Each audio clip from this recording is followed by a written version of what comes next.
بسم اللہ الرحمن الرحیم والصلاة والسلام علی رسولہ الکریم وعلی آلہ وصحبہ اجمعین اما بعد۔ میرے محترم بھائیوں، بہنوں، بچوں، بچیوں، عزیزوں، جاننے والے، نہ جاننے والے، السلام علیکم ورحمۃ اللہ وبرکاتہ۔ کچھ دنوں سے میں قرآن سے اللہ کی پسندیدہ ہستیاں کون ہیں، کہ اللہ کس کو پسند کرتا ہے، ولی دوست کو کہتے ہیں۔ تو اللہ کا دوست کون ہے؟ وہ یہ کوئی وراثتی چیز نہیں ہے کہ ایک بڑے اولیاء اللہ تھے تو اب ان کا بیٹا بھی انہی جیسا ہوگا۔ ہمارے یہاں وراثت چلتی ہے کہ بڑے بزرگ کا بیٹا بھی بزرگ بن جاتا ہے، چاہے وہ کلین شیو ہو، وہ لوگ اس کے پاؤں چوم رہے ہوتے ہیں، جہالت ہے۔ تو آج میں تھوڑا سا سورہ بنی اسرائیل ہے، اس میں بھی سارے اخلاق بیان ہوئے۔ میرے بھائی بہنوں، ایمان لانے کے بعد انسان بنتا ہے، اور اس کے بعد اس کی قیمت، اس کا بڑا پن، اس کی وجاہت، اس کی شرافت وہ پیسوں سے نہیں ہوتی۔ پیسوں سے انسان مالدار تو ہو جاتا ہے، بڑا نہیں بنتا، بڑا نہیں بنتا۔ ہمارا علم غلط ہو گیا۔ بڑا بڑا بندہ جے بولدیاں 3 ملن یہ 200 مربن، یہ نوابہ فلانا ہے، نوابہ فلانا ہے۔ میرے بھائیو، یہ بالکل غلط علم ہے۔ بڑا وہ ہے جسے اللہ پسند کرے، بڑا وہ ہے جو میرے نبی کی زندگی کے پیچھے چلے، بڑا وہ ہے جس سے اللہ تعالیٰ راضی ہو جائے، باقی سب چھوٹے چھوٹے ہیں۔ تو آج ایک تیسری جگہ سے میں کچھ باتیں قرآن سے عرض کروں گا جن کا تعلق ہمارے ایمان سے بھی ہے، اخلاق سے بھی ہے۔ وہ ہے بسم اللہ الرحمن الرحیم وقضى ربك الا تعبدوا الا اياه بالوالدين احسانا اما يبلغن عندك الكبر احدهما او كلاهما فلا تقل لهما اف ولا تنهرهما وقل لهما قولا كريما واخفض لهما جناح الذل من الرحمة وقل رب ارحمهما كما ربياني صغيرا۔ یہ بہت بڑا مضمون ہے۔ اللہ نے قرآن بھر دیا والدین کے خدمت کے لیے، والدین کی اطاعت کے لیے، والدین کی ماننے کے لیے۔ پہلا جملہ ہے اور تیرے رب نے فیصلہ کیا، ایک مطلب۔ دوسرا، اور تیرے رب نے حکم کیا کہ بندگی صرف اللہ کی ہے، بندگی صرف اللہ کی ہے۔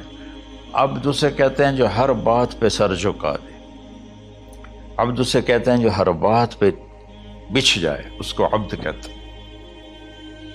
تو اللہ کہہ رہا ہے میرے بندو، میرا ایک فیصلہ ہے اور میرا ایک حکم ہے، میرے سوا نہ تمہارا ہاتھ کسی کے آگے پھیلے، نہ تمہاری گردن کسی کے آگے جھکے۔ ایک دوسرے سے مدد لینا، اس کو ایک دوسرے کی تعاونوں میں آ جاتا، تعاونوا علی البر والتقوی، ایک دوسرے کا ساتھ دو، ایک دوسرے کی مدد کرو۔ میرے نبی قرضہ اٹھاتے تھے۔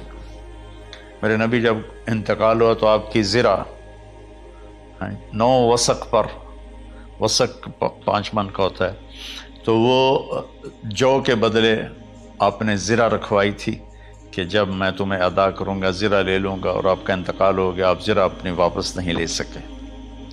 وہ چیزیں جن کا تعلق صرف اللہ کی ذات سے ہے اور کوئی نہیں کر سکتا، اس میں صرف اللہ کے آگے ہاتھ پھیلا، جیسے ہم کہتے ہیں مدد، نصرت۔ اللہ کہتا میں ہوں، الا ان نصر اللہ قریب، سنو میری مدد تمہارے قریب ہے۔ تو اللہ تعبدوا الا ایاہ، بس ایک چھوٹا سا جملہ اللہ نے یہاں کے، چونکہ یہاں اللہ نے والدین اور اخلاق بتانے تھے تو اپنے لیے صرف ایک جملہ بولا، باقی باتیں بھی اللہ کے لیے ہیں،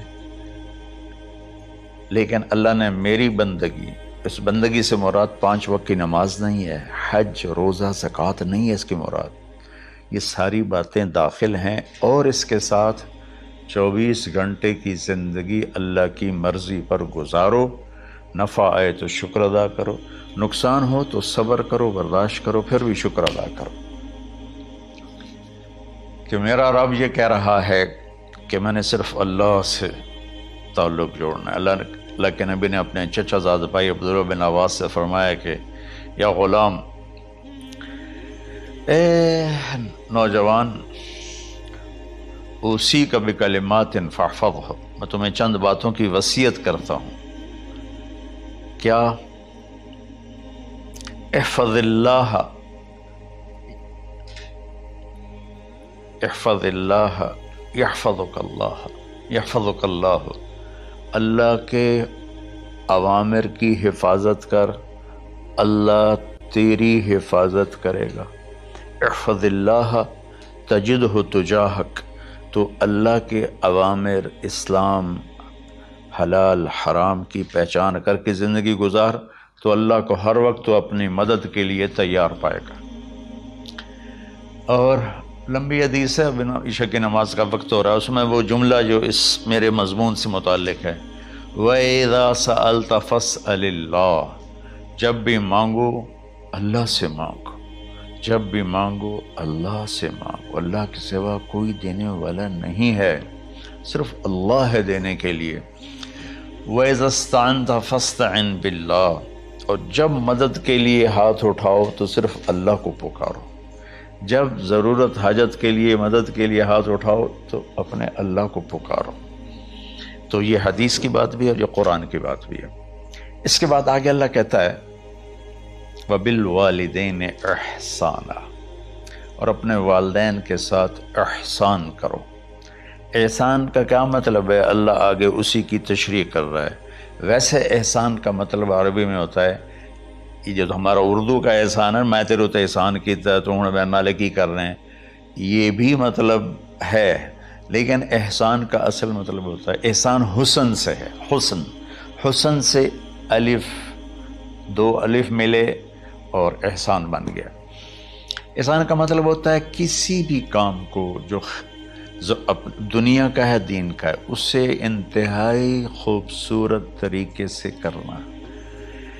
جیسے کسی دلہن کا میک اپ ہوتا ہے نا، تو 5-6 گھنٹے 4 گھنٹے کے بعد وہ کہتی ہے، جو ہوتی ہے اس کا میک اپ کرنے والی، کہ جی بس یہ مکمل ہو گیا ہے اور اب اس سے آگے نہیں ہے۔ تو آخری انتہا، اچھائی کی آخری انتہا پر پہنچ کے کام کرنے کو احسان کہتے ہیں۔ تو میرا اللہ کہہ رہا ہے میرے بندو، اپنے والدین کے ساتھ وہ کرو کہ جو بھلائی کی، خدمت کی، ماننے کی آخری حد ہے۔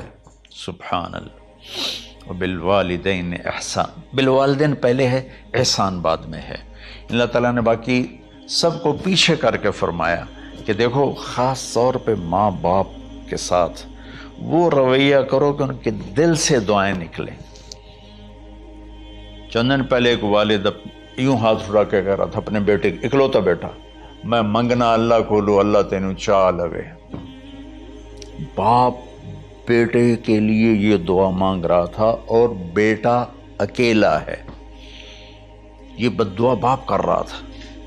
تو بھائیو، ایسی اولاد نہ بنو جس ماں نے پیٹ میں 9 مہینے اٹھایا، پھر جننے کی تکلیف برداشت کی۔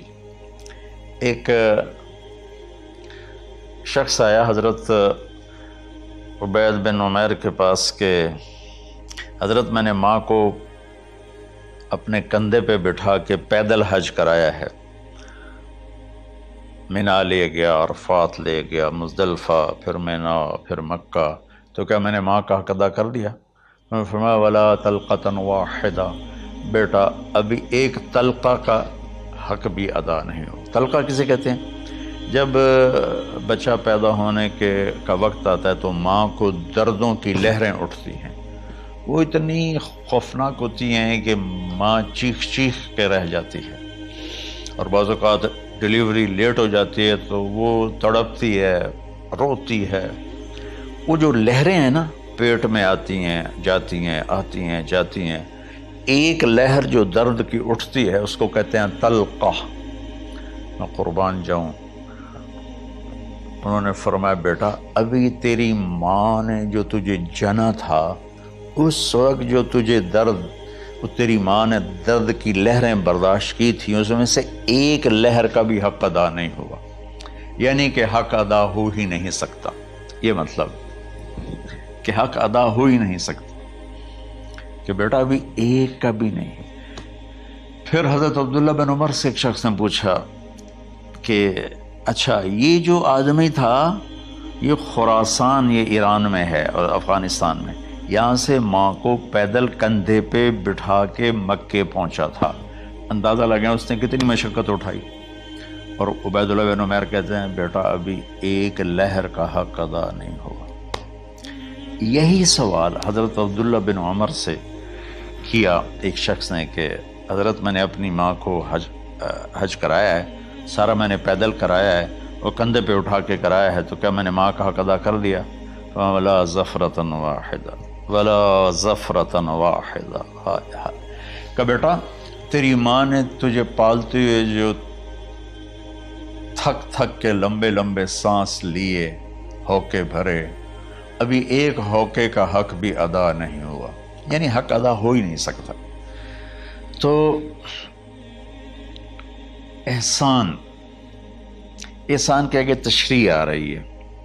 تو آج میں صرف اتنی بات کروں گا کہ میرے بھائیوں، میری بہنوں، میرے بچوں، میری بچیوں، اللہ کے واسطے ماں باپ کو دکھ نہ دینا، ورنہ اللہ بھی ناراض ہو جائے گا۔ چند دن پہلے ایک بچہ بچی میرے پاس آئے، دونوں میڈیکل اسٹوڈنٹ تھے، کہیں کہ ہم شادی کرنا چاہتے ہیں۔ تو بچی نے کہا جی میرے والدین ناراض ہیں، وہ نہیں، اس رشتے پر راضی نہیں ہیں۔ تو میرے باپ کہتے ہیں اگر تو نہیں یہاں رشتہ کیا تو تیری میری ایک درمیان ایک خط آئے، کھچ جائے گا خلیج، ہم اس پار نہیں آئیں گے تو اس پار نہیں آئے گی۔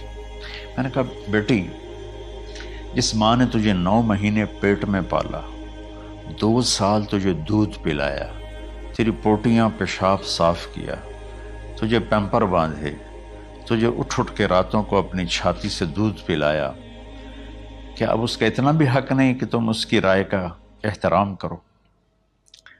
اتنا بھی حق نہیں ہے؟ تو میں نے کہا بیٹا میری کوئی رائے نہیں ہے، تو اگر تیرے ماں باپ راضی ہیں تو بسم اللہ ضرور کر، اگر راضی نہیں ہے تو دیکھو موت تک تجھے ماں باپ کی دعا نہیں ملے گی، اور ماں باپ کی دعا نہ ملی تو کچھ بھی نہیں ملے گا۔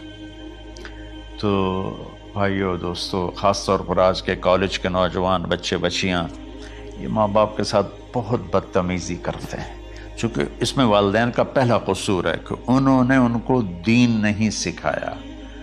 بچپن میں انگلش میڈیم سکول، پھر او لیول، پھر اے لیول، تو انہیں کیا پتہ ماں کون ہے باپ کون ہے۔ ایک پرانی بات ہے، ایک شخص اپنے بیٹے کو لے کر آیا کہ یہ میرا بچہ ہے اور یہ فلاں جگہ شادی کرنا چاہتا ہے، اور ہم میں سے کسی کی رائے نہیں ہے، اور یہ مانتا نہیں ہے، اور اس کے ساتھ اس نے نا دھاڑے مار کے رونا شروع کیا۔ تو میں نے بچے کو دیکھا تو یوں کر کے بیٹھا تھا، اس کا باپ رو رہا ہے، ہچ کیوں تو ایسے بیٹھا ہو۔ تو مجھے اچانک خیال آیا، میں نے کہا شیخ صاحب اس کو کہاں پڑھایا تھا؟ کہا جی امریکن اسکول۔ اس کے بعد آسٹریلیا بھیجا تھا مزید تعلیم کے لیے۔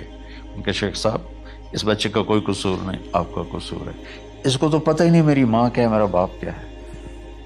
ایک ہماری تہذیب تھی وہ ختم ہو گئی ہے، اس میں علم نہیں بھی تھا تو ماں باپ کا۔ میں نے اپنی آنکھوں سے دیکھا، میں نے اپنے دادا کو دیکھا لیکن مجھے یاد نہیں، لیکن جو میرے دادا کے چھوٹے بھائی تھے ان کو میں سنبھلتا ہوں، ان کو میں نے دیکھا ہے، 3ری 4تھی جماعت تک میں تھا۔ 61 میں ان کا انتقال ہوا، میری 9 سال عمر تھی، تو 8 سال۔ ان کے بیٹے جوان تھے، اور ڈیرے میں جب وہ بیٹھتے تھے تو ان کے بچے ان کے سامنے نہیں بیٹھتے تھے، ان کی پیٹھ کے پیچھے بیٹھتے تھے۔